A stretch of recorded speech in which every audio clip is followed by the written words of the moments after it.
마음의 중심을 보시는 하나님, 이런 제목으로 말씀을 전하고자 하는데요. 우리 마음의 중심이 어떠해야 할 것인가? 이와 같은 말씀을 전하고자 합니다. 동물은 인격이 없지만 사람은 인격이 있습니다. 인격적일수록 훌륭한 사람이다 그럽니다. 훌륭한 사람 다 되고 싶으시죠? 그 인격을 심리학에서는 페르소나라고 그러는데요. 이 바꿔 말하면 가면을 쓴 인격이다 그런다는 거예요. 이 가면을 썼다는 것은 자신의 좋은 점은 드러내기를 원하고 나쁜 점은 감추기를 원한다는 것입니다. 이것이 인간의 본성이래요. 그러니까 좋은 점은 드러내고 나쁜 점 감추기 위해서 인격의 가면을 쓰고 있다는 거지요. 아무리 훌륭한 인격이라도 그 사람은 가면 쓴 사람이라는 것입니다. 심리학자 이 구스타프 융은 이렇게 말을 했습니다. 인간은 1000개의 페르소나를 가지고 있어서, 이 페르소나가 뭐라고 그랬어요? 가면 쓴 인격이다 그랬잖아요. 융이 말하기를 인간은 1000개의 페르소나를 가지고 있어서 상황에 따라 그에 맞는 페르소나를 쓰고 관계를 이루어간다 이렇게 말을 했어요. 그러니까 훌륭한 인격이 뭐냐? 가면을 얼마나 잘 쓰고 살아가느냐, 가면을 얼마나 잘 쓰고 살아가느냐 하는 것에 따라서 이 훌륭한 인격이다 아니다 이렇게 보여줄 수 있다는 거예요. 이해가 되십니까? 그러므로 속담에 이런 얘기가 있어요. 10길 물속은 알아도 한길 사람 마음은 모른다는 것입니다. 이 가면을 쓰고 사는 거예요. 이게 이 꾸미는 것입니다. 얼마 전에 이 정필도 목사님이 돌아가셨는데 부산에서 제일 큰 교회를 세우셨죠. 이분이 본래 서울 출생이십니다. 서울법대 철학과를 나와서 이제 신학을 하고, 초등학교 때부터 이 사람은 어쨌든 목사님이라는 별명을 가지고 있었어요. 찬송을 할 때도 소풍 가서 노래를 할 때도 앞에 나가서 찬송가를 4절까지 다 불렀던 정필도 이분 목사님 참 훌륭하신데, 결혼을 하고 나서, 그런데 이 사모님하고 얼마간의 이 냉랭한 기간이 좀 있었던 모양입니다. 이렇게 냉전의 기간이 좀 사실 뭐 다툼이라기보다는 서로가 사무적으로 말도 않고 정이 안 가고 이런 때가 있었나 봐요. 그런데 어느 날 이제 그 목사님이 교회에서 퇴근을 해서 이래서는 안 되겠다 싶어가지고요, 부인한테 말을 했답니다. 여보, 세익스피어의 말이야, 인생은 연극이라고 이렇게 말하고 있던데, 기왕 우리 인생이 연극 같은 인생이라면 우리가 악역이 아니라 좋은 역할을 하면서 살아가자. 우리 한평생 이렇게 만나가지고 살아가는데 어차피 인생이라면 좋은 역할을 하자, 선한 역할을 하자. 그래서 서로가 힘이 되는 그런 역할을 하면서 살아가자. 이렇게 말을 했답니다. 정말로 멋진 말인 거죠. 멋진 말을 하셨어요.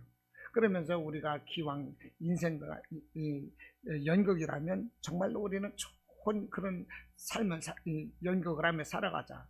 그러면서 타독타독 해줬더니 그 사모님이 입이 벙글벙글 벌어져 가지고요, 매일마다 목사님 오시면 그냥 고추장에다 멸치에다가 이런 거 해가지고 밥상을 차려주셨는데, 급히 이웃집에 가가지고 김치 한 사발을 얻어다가 밥상을 차려주더래요.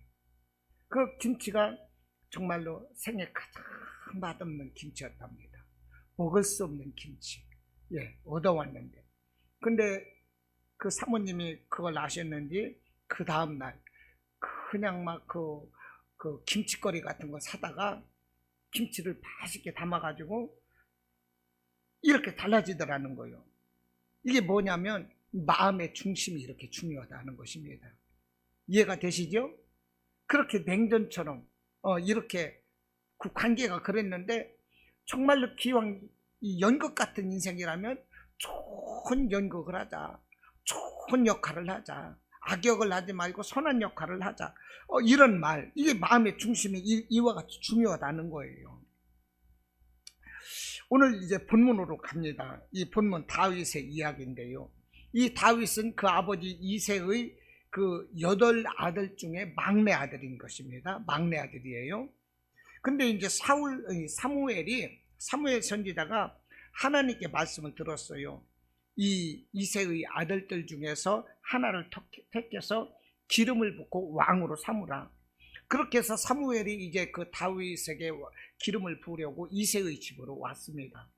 그런데 지금 현재 사무엘 선지자에게 있어서는 이새의 8아들 중 누군가 하나에게 하나님은 자기가 기뻐하시는 자에게 기름을 부으라고만 말씀을 하셨지 누구라고는 얘기를 안 했어요. 그런데 그래서 사무엘이 이제 기름을 부으려고 이새의 집에 왔는데 보니까 이새의 아들들이 너무나도 잘생기고 외모가 아름다웠어요.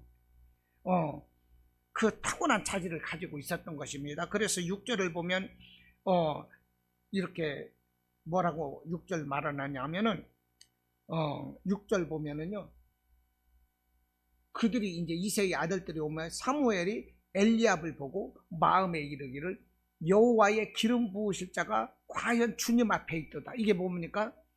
그 이새의 아들들의 그 뛰어난 자질을 보고 그 사무엘 선지자가 감탄을 하고 있다는 것입니다. 그런데 이 이새의 이 장남 이 엘리압뿐 아니라 그 모든 아들이 다 훌륭해요. 자질이 뛰어나요. 그래서 그들에게 기름을 부으려고 했는데 하나님은 그들이 아니라고 말을 하는 것입니다. 그러면서 하나님은 외모로 사람을 보는 것이 아니라 그 마음의 중심을 본다, 이렇게 말씀을 하는 거예요.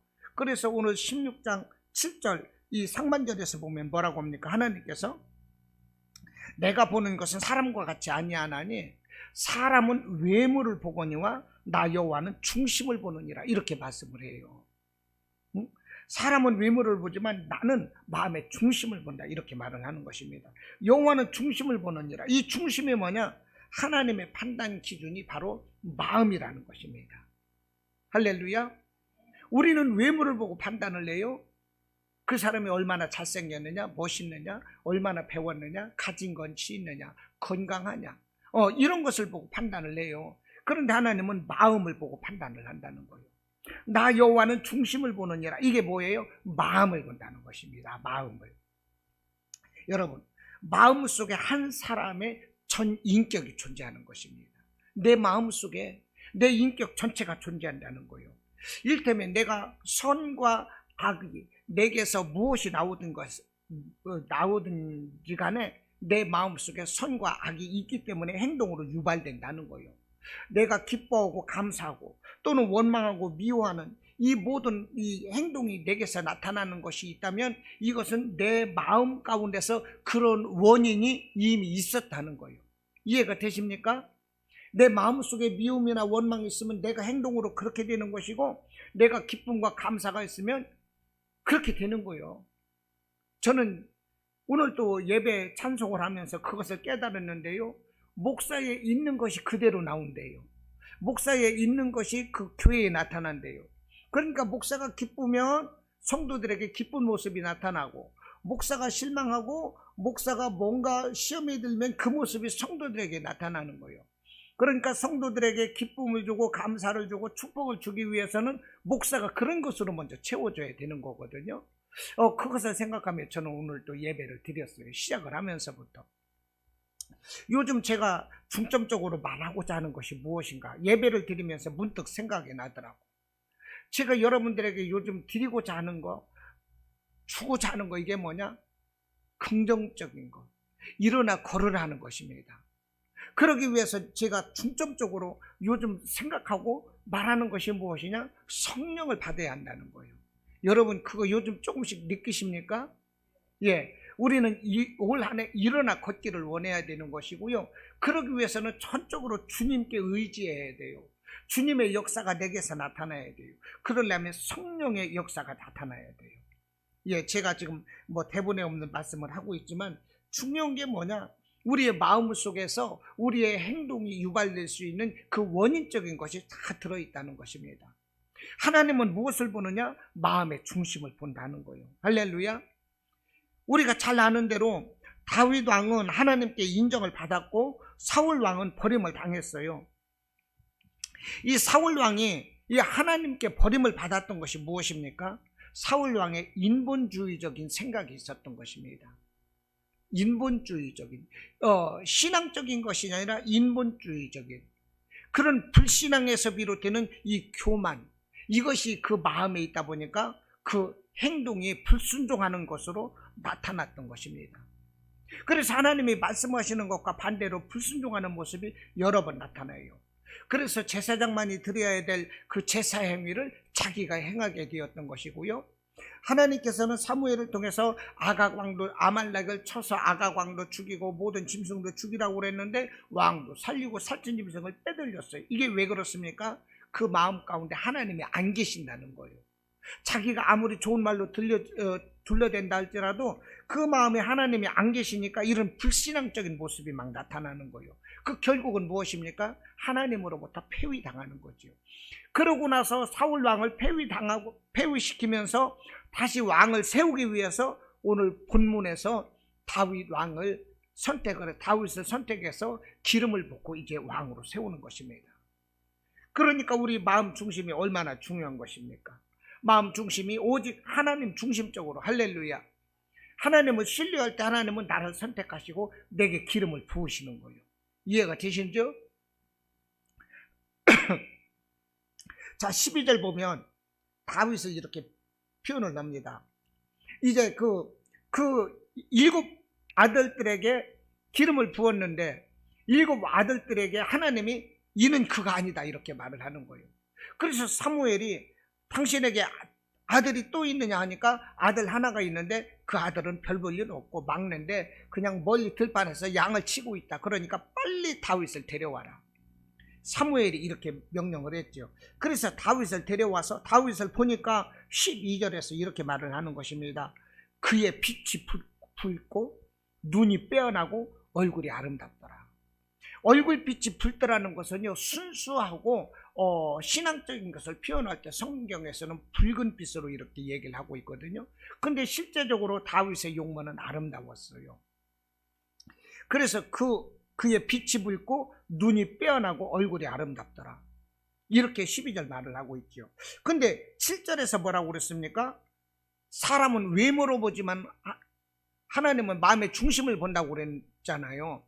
근데 외모를 보지 않는다고 그러셨는데 다윗의 외모를 지금 말하고 있어요. 그의 빛이 붉고 눈이 빼어나고 얼굴이 아름답다. 이것은 이 다윗의 외적인 용모의 아름다움을 묘사하려는 것이 아니라 그 다윗의 내적 자질, 그 마음이 빼어나고 아름다운 것을 이렇게 비유적으로 이렇게 표현을 하고 있는 것입니다. 이해가 되시는 거죠? 실제로 다윗은 어떤 사람이냐? 마음이 정직했어요. 진실했어요. 하나님만을 섬기는 내적인 아름다움을 가졌어요. 이와 같은 다윗의 이 내면의 그 모습이 겉모습으로 이렇게 아름다운 모습으로 드러나고 있고 이것을 적고 있는 것입니다. 이렇게 내면의 중심을 보시는 하나님께서 이 다윗에게 사무엘을 통해서 기름을 부어서 왕으로 삼는 거예요. 한 나라의 왕을 뽑는 일이 얼마나 중요한 것입니까? 그러다 보니까 하나님을 신뢰하는 자, 정직하고 진실한 이 다윗을 하나님은 선택을 하는 거예요. 그래서 다윗에게 기름을 부어서 왕으로 삼는데 다윗은 이렇게 기름 부은 날 이후로 하나님의 영에 크게 감동되었고 성령의 사람이 되었다. 이렇게 적고 있는 것입니다. 13절에서 12절에서 기름을 부었어요. 기름을 부으니까 하나님의 영에 감동되었어. 이 뒤부터 다윗의 인생이 또 달라지는 것입니다. 여러분, 다윗과 같이 하나님께 인정받기를 원하십니까? 승리하기 원하십니까? 아멘이시죠? 아멘. 크게 아멘이시죠? 예, 우리가 다윗과 같이 인정받고 승리하는 자가 되어야 돼요. 그러려면 우리에게 필요한 것이 무엇입니까? 마음의 자질이 중요해요. 마음의 자질, 내 마음의 중심이 중요하다는 것입니다. 어떻게 변해야 될 것인가? 하나님 중심적이 되어야 한다는 것입니다. 내가 하나님 중심적인 마음 자질을 갖추고 성령의 기름 부음을 사모해야 돼요. 내가 성령 받기를 사모해야 돼요. 내가 성령의 사람이 되길 사모해야 돼요. 그러면 하나님은 내게 기름을 부어주시는 것입니다. 다윗과 같이 인정받는 거예요. 지금 기름 뿔에다가 이게 뭡니까? 뿔에다가 기름을 채워서 다윗에게 부었거든요. 기름을 붓는다는 것은 무슨 의미가 있느냐면 왕이나 선지자나 이런 사람들을 세울 때 기름을 부었어요. 그리고 사람들을 불러 모을 때도 이 뿔을 가지고 이제 나팔을 불었고요.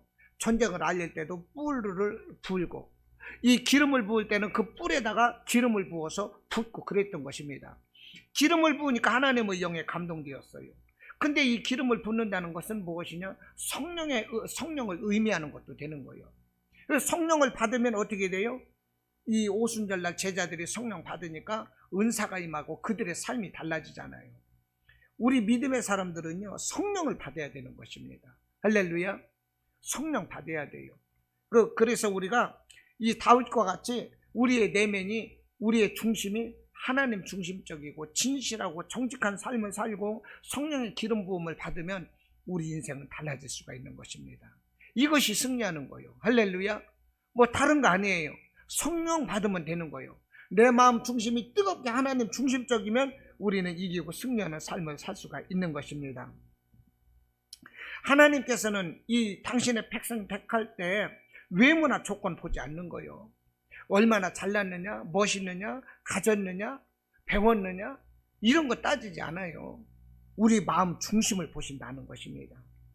우리가 성령 수술하고 화장을 하고 그렇게 해서 내 자신을 위장할 수가 있어요. 감출 수가 있어요. 멋있게 포장할 수가 있어요. 그러나 하나님은 우리의 머리털까지도 세시고 우리의 마음 중심을 꿰뚫어 보신다는 거예요. 그러므로 마음의 중심이 진실한 자를 하나님이 기뻐하시고 그를 통해서 일하시고 그를 통해서 복 주신다는 거예요. 이분이 하나님이신 거예요. 시편 34편 18절에서 말씀을 합니다. 여호와는 마음이 상한 자를 가까이 하시고 충심으로 통회하는 자를 구원하시는도다. 그 마음이 이 진실한 자를 이렇게 기뻐하시는 것입니다. 시편 51편 6절에서 주께서는 중심이 진실함을 원한대요. 우리 마음이 진실함을 원한대요. 신명기 26장 16절에서 너는 마음을 다하고 뜻을 다하여 하나님의 말씀을 지켜 행하라, 이렇게 말씀을 했어요. 마태복음 22장 37절로 예수님께서도 말씀을 합니다. 네 마음을 다하고 목숨을 다하고 뜻을 다하여 주 너의 하나님을 사랑하라. 예수님도 이렇게 말씀을 하셨어요. 여러분, 우리 마음의 중심은 어떠합니까? 그렇다면 내 마음은 어떠냐는 거예요. 내 마음이 하나님께 있습니까? 세상에 있습니까? 우리는 하나님께 있어야 되는 거예요. 성경에서 보면요, 300데나리온의 옥합을 깨어서 예수님 발에 부은 여인의 이야기가 나옵니다. 기억하시죠? 예, 막달라 마리아가 300데나리온의 옥합을 깨서 예수님의 발에 부었어요. 예, 이 마리아는요, 7귀신이 들렸어요. 7귀신이 들려서 정말 인간 같지 않은 그런 이 불행한 삶을 살았어요. 그런데 예수님께서 이 여인을 온전케 해주신 것입니다. 귀신을 물리치고 질병을 고쳐줬어요. 그러니 얼마나 감사하겠어요. 날마다 감격하는 삶인 거예요. 예수님께 갚아도 갚을 수 없는 그 은혜 때문에 날마다 감사한 거예요. 그러니 처녀로서 시집갈 때 쓰려고 마련했던 그 300데나리온의 옥합, 1데나리온이 하루 노동자 품삯이거든요. 300데나리온이라는 것은 1년 동안 벌어서 하나도 쓰지 않고 모아야 모을 수 있는 거예요. 근데 우리가 하루치 벌으면 그거 다 모아집니까? 못 모으잖아요. 못 모아요. 하루에 10만 원을 번다면 10만 원 모읍니까? 못 모아요. 10,000원 모으기도 힘들어, 생활하면서. 그런데 이 여인은 이 300데나리온 1년치 그 노동자의 품삯인데 이것을 가지고 기름을 준비했어요. 몇 년 동안 준비했을 거예요. 이것을 깨서 예수님께 붓는 겁니다. 이런 아름다운 마음으로 우리가 예배를 드려야 돼요. 갚아도 갚을 수 없는 우리 주님의 은혜, 감사해서 내 몸을 이끌고 나와야 되는 거예요. 이 갚을 수 없는 우리 하나님의 은혜, 하나님을 내가 오늘도 만나야지. 그 말씀으로 내가 세임을 얻어야지. 내가 오늘 쓰임 받아야지. 하나님 기뻐하시는 그런 신앙이 되어서 나도 하나님이 나를 선택하시고 나도 복을 받아야지. 이런 간절한 마음, 뜨거운 마음으로 우리가 예배 드려야 된다니까요. 이렇게 나와야 내게 축복이 되는 것입니다. 또 복음서에서 보니까 어느 과부가 2렙돈의 금액을 헌금했어요. 그 렙돈이라는 것은 이스라엘 화폐 단위 중에서 가장 작은 거예요. 그러니까 렙돈 2개, 가장 작은 돈을 헌금을 했어요. 그런데요, 예수님은 많은 돈을 헌금한 사람을 칭찬한 것이 아니라 이 2렙돈 헌금한 여인을, 이 과부를 칭찬했어요. 왜 칭찬했느냐? 이 성경에서는 그가 가진 전부를 헌금을 했대요. 전부. 물론 우리가 없을 때도 내가 가지고 있는 전부를 헌금할 수는 있어요. 많은 돈 가진 사람은 많은 돈이 아까워서 전부는 못해요. 그러나 조금 가진 사람은 자기가 가지고 있는 사람 조금 있는 거 다 헌금을 할 수가 있어요. 그런데 예수님은 이 여인을 왜 칭찬하셨을까? 자기 가지고 있는 전부를 헌금하셨기 때문에 칭찬을 하셨는데, 그 이면에, 성경에 기록되지 않은 그 이면에 또 이렇게 말했다 그래서, 목사님 그게 성경 어디 써 있어요? 이거는 묻지를 마요. 이거는 묻지를 말고, 성경에 기록되지 않은 그 이면에 내가 묵상을 할 때 그거요. 그 2렙돈 헌금은 과부는 그걸 거예요. 내가 우리 하나님께 받은 은혜는 태산 같은데 내가 그 은혜를 갚을 것이 없어. 더 많이 드리고 싶은데도 더 많이 드릴 수가 없어. 그런 안타까운 마음으로, 간절한 마음으로 하나님께 헌금을 했을 거예요. 그렇기 때문에 예수님이 그 여인의 마음의 중심을 보시면서 그 여인을 이뻐하는 거예요. 그러면서 칭찬했다는 것입니다. 아마 모르긴 몰라도 이 여인은 예수님이 엄청 축복을 해주셔가지고 성전에 그 여인의 마음의 소원대로 더 많이 드릴 수 있는 그 30배, 60배, 100배 축복을 예수님은 분명히 하셨을 거예요. 풍성하도록 축복하셨을 거예요. 목사님 그거 성경에 어디 써 있어요? 이거 나중에 묻지 마세요. 예, 묵상을 할 때 그렇다는 거예요. 축복해 주시는 예수님이니까 얼마든지 유추할 수 있는 거 아니겠어요? 요한복음 3장에 보면 유대인의 높은 관원이었던 니고데모가 예수님 말씀 듣기를 사모해서 한밤중에 왔어요. 왜 한밤중에 왔느냐? 시간이 없어서 한밤중에 왔느냐? 아니에요. 사람들의 눈을 피하려고. 예수님을 따르는 자는 추방당하고 그런 때였거든요. 그런데 자신은 유대인의 높은 관원인데 예수님 만나면 불이익이 따라요. 자기 권위나 명예나 신분이나 이런 불이익을 따라요. 받을 수밖에 없어요. 어쩌면은 그 자리에서 쫓겨나서 추방당할 수도 있는 거예요. 그렇기 때문에 그것을 염려해서 예수님을 찾아왔어요. 그러나 예수님을 염려해서 찾아왔지만 그 모든 불이익이 따른다 할지라도 예수님 말씀 듣기를 사모하고 예수님께 왔다 하는 거예요. 예수님 말씀 듣기를 사모하고 한 수 배우려고. 여러분, 말씀에 대한 이런 갈급함이 있어야 되는 거예요. 할렐루야. 말씀에 대한 갈급함이 있는 거예요. 오늘 또 하나님은 내가 성경을 펴서 읽을 때 내게 무슨 은혜를 주실까? 내가 무엇을 말씀해 주실까? 이런 말씀에 대한 갈급함이 있는 거예요. 성경은 무엇이라고 말씀을 하고 있는가? 이 성경을 통해서 내가 이 말씀이 곧 이 육신이 되어 이 땅에 오신 이 예수님 말씀, 이 하나님 말씀이라고 그러잖아요. 이 말씀을 통해서 내가 하나님을 만나는 거예요. 내가 기도한 것도 말씀을 통해서 응답해 주시는 것이고요. 이 말씀을 통해서 하나님의 살아계심을 내가 체험을 하는 거예요. 이 말씀에 대한 갈급함이 내게 있어야 된다 하는 거예요. 그러니까 우리가 예배를 드리더라도, 기도하러 오더라도, 교회에 무슨 일로 오더라도 무슨 마음으로 오느냐 하는 것입니다. 오늘 또 무슨 마음으로 예배 드리러 왔느냐 하는 거예요. 마지못해 온 것은 아니냐 하는 것입니다. 온통 말씀에는 관심이 없고 세상적인 것으로만 내가 이 시간도 골몰해 있지는 않는가? 내가 하루에 성경은 내가 몇 장을 읽고 있는가? 내가 하나님께 내가 하루에 기도는 하고 있는가? 몇 시간 몇 분을 하고 있는가? 이것을 생각해 보자는 것입니다. 하나님은 내 중심을 보시는 거예요. 내가 세상적인 것도 열심히 해야 되고 세상적인 공부도 열심히 해야 되고 모든 것을 다 열심히 해야 되는 거예요. 그러나 중요한 것은 하나님이 먼저인 것입니다. 자고 일어나서 하나님을 먼저 묵상하고 하나님께 대해 오늘 일에 대해서 기도를 해야 되는 것이고, 내가 세상적인 일을 하기 전에 먼저 하나님 말씀을 봐야 되는 거예요. 이것이 중심이 하나님께 있는 것입니다. 할렐루야. 하나님은 우리 중심을 보는 거예요. 하나님은 영과 진리로 당신에게 예배하는 자들을 찾으시는 것이고, 말씀과 기도로 당신을 찾고 찾는 자를 하나님은 기뻐하시고 그를 만나주시고 축복해 주시는 것입니다. 이해가 되시죠?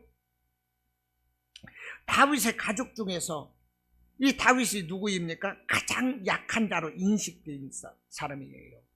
그 이새의 8 아들 중에서 가장 약한 자요. 아무도 알아주지 않는 자입니다. 그런데 하나님은 다윗을 이끌어내서 기름을 부어서 왕으로 세웠어요. 왜 그래요? 다윗의 중심이 오직 하나님께 있기 때문에. 이새의 8 아들 중에서 다윗이 그 8형제 중에서 가장 하나님을 중심적으로 살았다는 거예요. 하나님은 그것을 보는 거예요. 할렐루야. 그것을 보는 거예요. 그 형제들의 입장에서는, 야, 너는 양이나 치러 가. 감히 형들에게 대들지 말고 따지지 말고, 이렇게 무시당했을 거예요. 그러나 하나님은 그 다윗을 인정해 주셨다는 것입니다. 우리의 삶도 그렇습니다. 보잘것없고 내세우도 없고 이런 내 스펙이 아무것도 없을지라도 내가 하나님 앞에 온전하고 하나님 앞에 바로 서면 하나님은 나를 역사의 주인공으로 세워주신다는 것입니다. 하나님은 나를 인정해 주시는 거예요. 목동 이 다윗을 컴백하게 하신 이 하나님은 오늘도 내게 동일한 은혜를 주신다는 거예요. 할렐루야. 내가 다윗과 같이 하나님 중심적이면 하나님은 오늘도 나를 세워주시는 것입니다.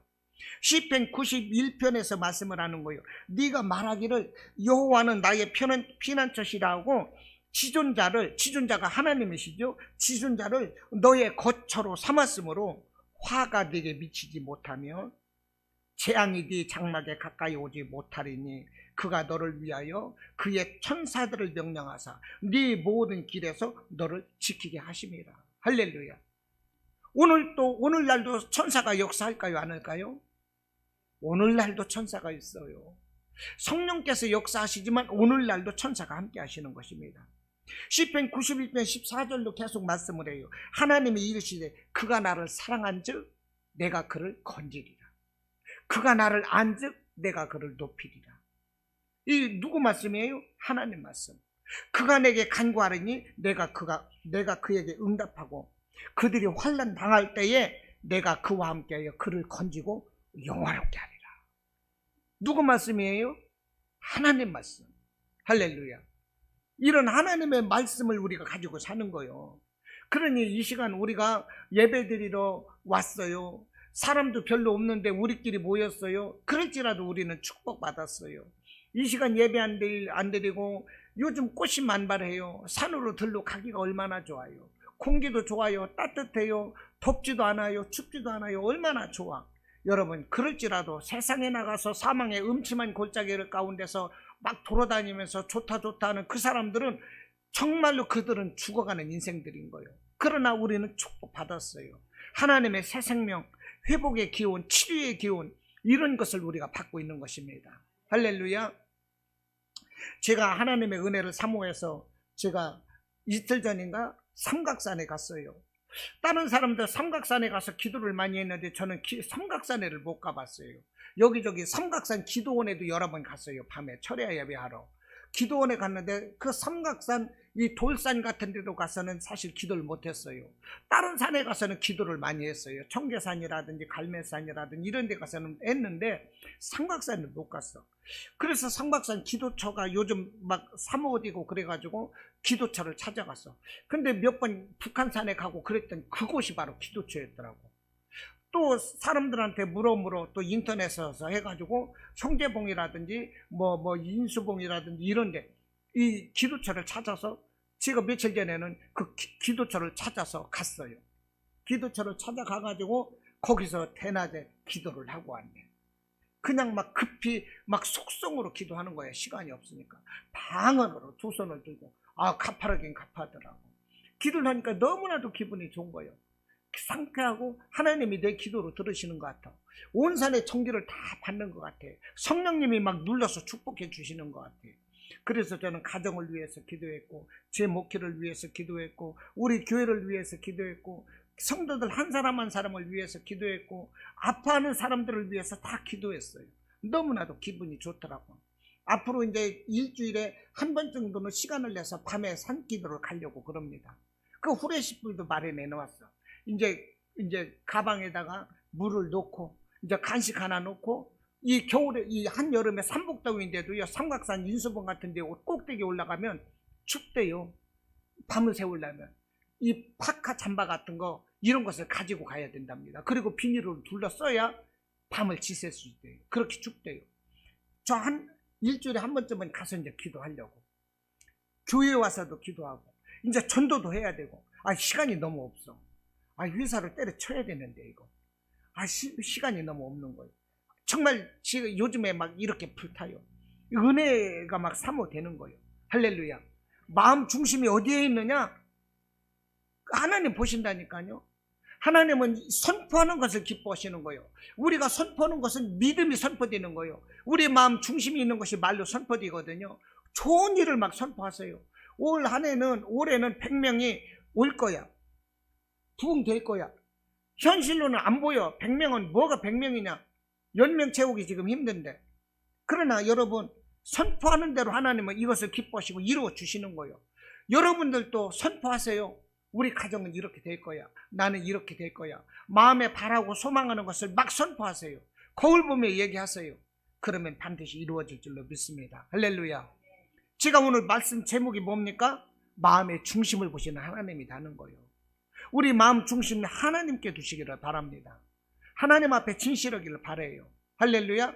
하나님 앞에 뜨겁게 정직하게 이런 믿음의 성도들이 되시기를 바랍니다. 하나님이 어떤 분이십니까? 나를 위해서 당신의 아들까지도 보내셨잖아요. 나를 위해서 예수님이 십자가에서 자기 생명까지도 내려놓으셨잖아요. 그 피값으로 우리가 구원받았잖아요. 그분에게 우리가 걸만하잖아요. 우리 인생 그분에게 걸만하잖아요. 아멘이시죠? 예, 우리 마음 중심이 오직 하나님, 그분에게 감사하고 그분에게 감격하고 날마다 그분께 나오기를 힘쓰시기 바랍니다. 주 날 위해 그 귀하신 몸 버리사 357장 5절입니다. 이 내 몸을 빚값으로 사셨으니 내 생명도 주 예수께 바칩니다. 아멘. 예. 저는 설교할 때가 가장 힘나. 기도할 때가 가장 힘내요. 교회에 와서 있을 때가 가장 힘나요. 하나님과 함께하면 여러분 우리의 삶은 달라질 수가 있습니다. 자, 그런데 제가 하나님께 중심을 두자, 마음 중심을 두자 그랬어요. 그러나 하나님 마음 중심이 아닌 것이, 마음 중심이 아니라 사람을 보고 환경을 보고 그러면 시험 들고 실수하게 되고 죄짓게 된다는 거예요. 하나님은 사울 왕에게, 여러분 제가 성경을 안 찾고 말씀을 드려요. 그렇기 때문에 여러분들이 성경을 봐야 돼요. 하나님은 사울 왕에게 아말렉을 치고 아말렉 왕 아각을 죽이라고 그랬어요. 그리고 모든 짐승도 다 죽이라고 그랬어요. 그런데 사울 왕이 아각 왕을 살렸어요. 살찐 짐승을 뒤로 빼돌렸어요. 그것을 사무엘이 하나님의 말씀으로 책망을 합니다. 그때 이 사울 왕이 이렇게 변명을 해요. 사무엘상 15장 24절에서 보니까 내가 범죄하였나이다. 하나님께 범죄했다는 거죠. 내가 범죄하였나이다. 내가 여호와의 명령과 당신의 말씀을 어긴 것은 내가 백성을 두려워하여 그들의 말을 청동하였습니다. 이렇게 말을 하는 거예요. 하나님은 아각 왕도 죽이고 살찐 짐승을 죽이라고 그랬는데 왜 당신은 불순종했습니까? 사무엘이 책망을 할 때 내가 백성을 두려워하여 그들의 말을 따르다 보니까 여호와의 명령과 사무엘 당신의 명령을 어겼나이다. 사무엘이 지금 이렇게 말을 하고 있다 이 말입니다. 그러니까 마음의 중심이 하나님에게서 떠나면 어떻게 되느냐? 사람이 보이고 환경이 보이게 되는 거예요. 그 마음의 중심이 하나님에게서 떠나면 사람이 보이고 환경이 보일 때 사람과 환경이 주는 것은 무엇입니까? 두려움을 주는 거예요. 이해가 되십니까? 하나님을 떠나서 환경을 쳐다보면 두렵고 실패하게 되는 거예요. 죄짓게 되는 거예요. 베드로도 그랬습니다. 무리를 걸어오는 예수님을 보았을 때 어떻게 돼요? 예수님을 바라보니까 나도 무리를 걷게 해주세요. 그래서 예수님이 오라 하니까 무리를 걸었어요. 그런데 무리를 걷다가 파도가 있고 바람이 거센 것을 보면서 그는 물로 빠져들어가고 말았어요. 환경을 보니까 물로 빠져들어가고 시험 당하는 거예요. 우리의 삶이 똑같다는 것입니다. 사무엘상 13장 8절에서 13절에서 보면 이제 블레셋과 전쟁을 하고 있어요. 사울이 이스라엘 왕인 거죠. 그런데 이 블레셋과 전쟁에 앞서서 하나님께 번제 제사를 드려야 되는데 사무엘이 무슨 일인가 있어서 늦게 왔어요. 늦게 오다 보니까 블레셋 군사들은 막 이스라엘을 쳐들어오지 이스라엘 백성들은 두려워서 뿔뿔이 흩어져 막 도망가는 거예요. 그러니까 사무엘이 다급해서 제사를 드렸어요. 그러니까 인간적인 입장에서 보면 사무엘 입장에서는 왕으로서 블레셋에서부터 이스라엘을 지켜야 되는 것이고 이스라엘 사람들이 도망가지 않아야만 전쟁할 수 있는 것이고 이런 모든 상황을 보면 충분히 제사를 드릴 만한 상황이기도 해요. 이해가 되기도 해요. 그러나 하나님은 뭐라고 말씀을 하느냐? 다급하고 위급할수록 하나님 말씀을 의지하라 이렇게 말씀을 하는 것입니다. 우리 현실적으로 다급하고 정말로 세상적인 것에 의지할 수밖에 없는 그런 상황일지라도 하나님은 뭐라고 하느냐? 죽으면 죽으리라는 각오로 말씀 의지하라. 이것이 하나님 말씀이다 하는 거예요. 이해가 되십니까? 우리가 어떤 일을 하다가 세상적인 사람들 보면 하나님께 막 기도해도 안 되네? 내 병을 고쳐달라고 기도해도 고침이 없네? 어떤 문제를 해결해 달라고 기도하는데도 안 되네? 작정 기도를 하고 그렇게 해도 안 되네? 그래서 예를 들어서 안 되겠다. 그래서 무당에게 가서 굿한다면 하나님이 기뻐하시겠습니까? 이것은 가장 어리석은 거지. 그렇잖아요. 사울왕이 그런 거예요. 하나님의 말씀이 그렇게 말씀을 하는 거예요. 너희들이 아무리 위급하고 다급할수록 그럴수록 하나님 의지하라는 것입니다. 세상적인 입장에서 불가능하고 희망이 없을 때 그런 때일수록 더욱더 편법 쓰지 말라는 것입니다. 정도를 지키라는 거예요. 신앙인들에게 있어서 정도가 무엇입니까? 오직 성령, 오직 말씀, 오직 기도. 이것이 우리의 정도인 거예요. 그래요, 안 그래요? 그 사람들이 위급하고 다급하면 그것을 떠나기 때문에 그게 문제가 된다는 것입니다. 다니엘이 하나님께 20일을 금식 기도를 드렸어요. 그런데 20일을 금식 기도 드리는 동안에 응답이 없었어요. 응답이 없었는데 마지막 날 천사가 와서 사탄이 응답을 가로막아서 이제 왔다 이렇게 말하면서 다니엘서 10장 12절에 보면 이렇게 말을 합니다. 그가 내게 이르되 그는 이제 천사가 다니엘에게 말하기를 다니엘아 두려워하지 말라.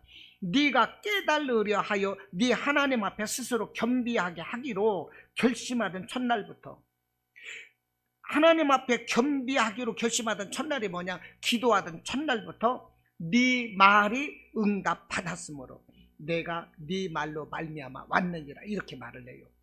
네가 사실은 첫날 기도하는 그날부터 하나님께 응답받고 천사인 내가 왔었어 이걸 말하는 거예요. 그러나 사탄이 막아서 오늘 왔다 이렇게 말을 하는 것입니다. 하나님은 우리가 온전한 마음으로 마음 중심을 하나님께 두고 기도하면 즉시 응답한다는 것입니다. 이해되십니까? 즉시 응답하는 거예요.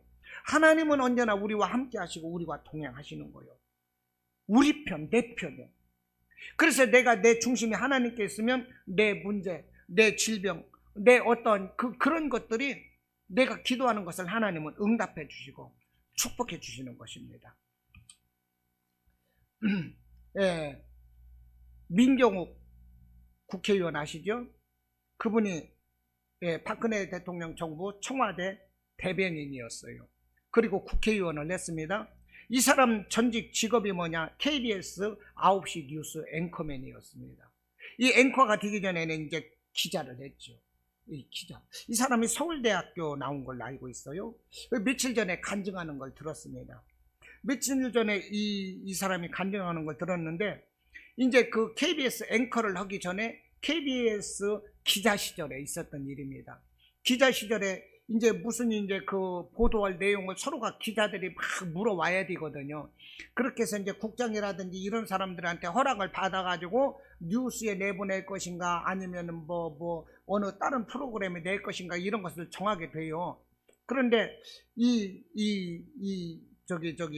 민경욱 기자가 이제 그 밤 사람들이 다 퇴근했는데 기자실로 밤에 전화가 한 통이 오는 것을 지나가면서 그냥 우연히 받은 거예요.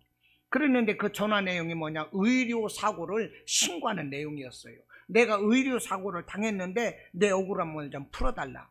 그랬는데 그것을 받고 나서요, 뭐 이름 뭐 적고 어쩌고 해가지고 적었다가 이거 별볼 일 없어 그러고 쓰레기통에다 버렸다는 거예요. 왜냐하면 의료사고는 법원에서 보통 이기지 못해요. 이기지 못하고 이 방송에서도 잘 다루질 않아. 그런데 그걸 받았으니까 별거 아니야 하고 그냥 받아서 적기만 했을 뿐이지 버려버렸어.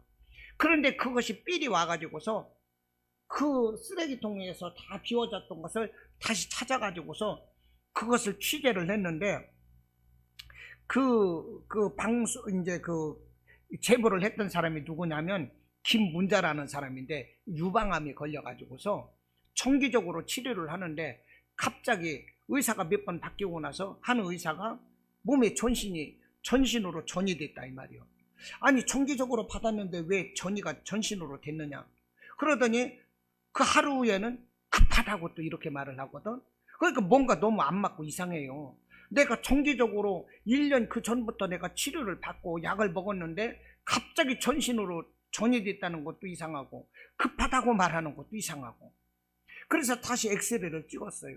엑스레이를 찍는데 뭔가 이상해가지고 엑스레이를 찍을 때 그 엑스레이 그 필름 있잖아요.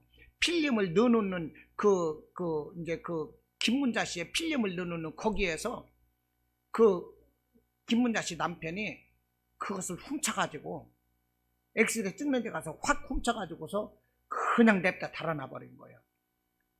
안 잡히고 달아나버렸어. 남의 것을 가지고 달아나가지고 다른 병원에 가서 딱 봤더니 이미 8개월 전부터 이 김문자 씨는 새까맣게 암이 번지고 있었어요. 근데 그 병원에서 그걸 몰랐던 거야. A라는 교수가 그것을 하다가 이제 다른 나라로 이제 그 연수를 가면서 B라는 사람에게 그거를 넘기고 잘 하라고 했는데 이 B라는 사람이 그 밑에 깔려있는 엑스레이 그걸 보지 못하고 이 환자를 보면서 괜찮아 보이니까 괜찮죠? 약 잘 드시죠? 그러면 약만 처방해 준 거야. 그러다가 또 이 B라는 사람도 또 연수를 가고 C라는 사람이 맡게 됐어요. 그러다 보니까 이게 계속 괜찮죠? 약만 쳐주고 필름은 밑에서 잠자버리고. 그러다가 우연히 이 C라는 의사가 보니까 걸추다 보니까 새까맣게 그 사진이 그게 나와 있거든요. 그래서 다시 사진을 찍자고 하면 위험합니다. 전이 됐습니다. 이렇게 얘기를 하는 거예요. 그러니까 이 사람은 정기적으로 받았는데 왜 갑자기 전신으로 전이 되느냐? 왜 갑자기 위험하냐? 그렇게 해서 자기 남편이 그 필름을 훔쳐가지고 다른 병원에 가서 걸어서 보니까 그렇더라 이 말입니다. 그래서 병원으로 따졌어요. 이런 일이 있을 수 있느냐? 이 병원 과실 아니냐? 책임져라 그랬더니 우리 병원은 책임 없다. 우리는 할 만큼 다 했다. 그렇게 해서 이제 지역 보건소에다가 신고를 했어. 보건소장한테. 그 보건소는 또 그 병원에 가서 이런 일이 있다고 신고가 왔는데 사실이냐니까 아니 우리는 잘못 없다. 그러니까 보건소에서 또 이 김문자 씨한테 그거는 잘못이 없는 겁니다. 이렇게 또 이렇게 통보가 오고. 그러니까 이제 보건복지부에다가 또 신고를 했어. 그 보건복지부에서는 이제 그 지역 보건소로 또 연락이 오는 거예요. 그 보건소에서는 그런 일이 있었는데요. 이거 별거 아닌 걸로 이미 끝났습니다. 또 보건복지부로 오니까 보건복지부에서는 그거 이상무로 또 이렇게 해결돼 버리고. 그래서 하도 억울해서 청와대로 또 보고를 냈어. 청와대로 했더니 청와대에서는 또 보건복지부로 내려보내는 거예요. 야, 이런 일이 있다는데 알아봐라. 보건복지부에서는 우리가 얼마 전에 이런 일이 있었는데 이상 없는 걸로 판결됐습니다. 청와대로 또 보고했어. 그 청와대에서는 또 이상 없는 걸로 그냥 해결돼 버렸어. 결국 누가 피해자요? 김문자 씨가 피해자가 되는 거예요. 그 김문자 씨가 할 방법이 없는 거예요. 청와대에서까지도 다 안 되니 어떻게 하냐고. 그래서 40일 작정 기도를 하는 것입니다. 40일간 새벽 작정 기도를 하면서 기도 내용이 뭐였냐면, 하나님, 내 억울함을 밝힐 수 있도록 똑똑한 기자 한 사람만 붙여주세요. 40일간 작정 기도를 하고 나서 40일 기도가 끝나고 나서 다 퇴근했을 무렵 KBS 기자실로 전화를 했는데 그 전화를 민경욱 기자가 받은 거예요. 그랬는데 그것도 우연찮게 이렇게 취재를 하게 됐는데 다른 사람 같으면요 그걸 밝혀내지도 못한답니다. 그런데 민경욱 기자의 부인이 누구냐? 의사예요. 의사. 그러다 보니까 자기 부인의 의사의 조언을 받아가지고 하나님은 그렇게 연결시켜 준 거죠. 그렇게 돼가지고 그 여자의 억울함이 KBS 뉴스의 헤드라인으로 계속 막 예고되고 하다가 KBS 뉴스에 뻥 때려가지고 그날 뉴스거리가 별로 없어가지고 그 뉴스를 중점적으로 하다 보니까 이게 난리가 나버린 거예요. 그렇게 해서 그 병원에서 결국 사과받고 보상받고 이랬대요. 그 여자 김문자 씨가 마지막 할 것이 없으니까 뭐라고 기도했어요? 40일 작정 기도하면서 똑똑한 기도 하나 붙여주세요. 여러분, 이게 뭡니까? 우리가 마지막 우리가 승부를 봐야 될 것은 기도인 거예요. 기도. 이해가 되십니까? 하나님께 마음의 중심을 두면 모든 것은 회복되는 것입니다. 우리는 승리자가 될 수가 있어요. 그러나 하나님이 아닌 사람과 환경을 보면 아무것도 이루어지지 않는다는 것을 우리가 알자 하는 거예요. 이해가 되시죠? 마음의 중심이 오직 하나님, 마음의 중심이 예수님, 내 마음의 중심이 성령님이 되어야 되는 거예요. 이김을 주시는 분은 오직 하나님 한 분이시라니까요. 우리가 일이 잘 풀리고 안 풀리고 꼬일 때, 내 마음대로 내 뜻대로 안 될 때가 너무나도 많아요. 사람들은 이런 때요 돈을 쓰고 백을 쓰고 막 편법을 쓰고 삶의 도움을 받으려고 그러고 자기 지식과 자기 경험, 자기 방법을 막 총동원합니다. 그러나 어렵고 궁지에 몰릴 수밖에 없어요. 사람의 방법으로는 안 돼요. 궁지에 몰릴수록 말씀과 기도로 승부하자 하는 것입니다. 할렐루야. 내 마음 중심은 오직 하나님만 있어야 되는 거예요. 할렐루야. 내 마음 중심이 하나님만 있어야 되는 것입니다. 말씀 안에 방법이 있어요. 기도할 때 길이 열리는 것입니다. 아직도 내가 문제가 해결되지 않았다는 것은 더 기도하라는 하나님의 사인인 것입니다. 1시간 기도하면 우리가 시험을 이기고 2시간 기도하면 능력을 받고 3시간 기도하면 기적을 체험한대요. 우리 마음의 중심 오직 하나님 두시기 바랍니다. 내 마음의 주인은 오직, 내 인생의 주인은 오직 하나님이 되어야 돼요. 하나님만을 바라보시고 오직 하나님만을 의지하시고, 할렐루야, 오직 하나님께만 소망을 두고 살아가시는 성도 여러분이 되시기를 주님의 이름으로 축원합니다. 아멘.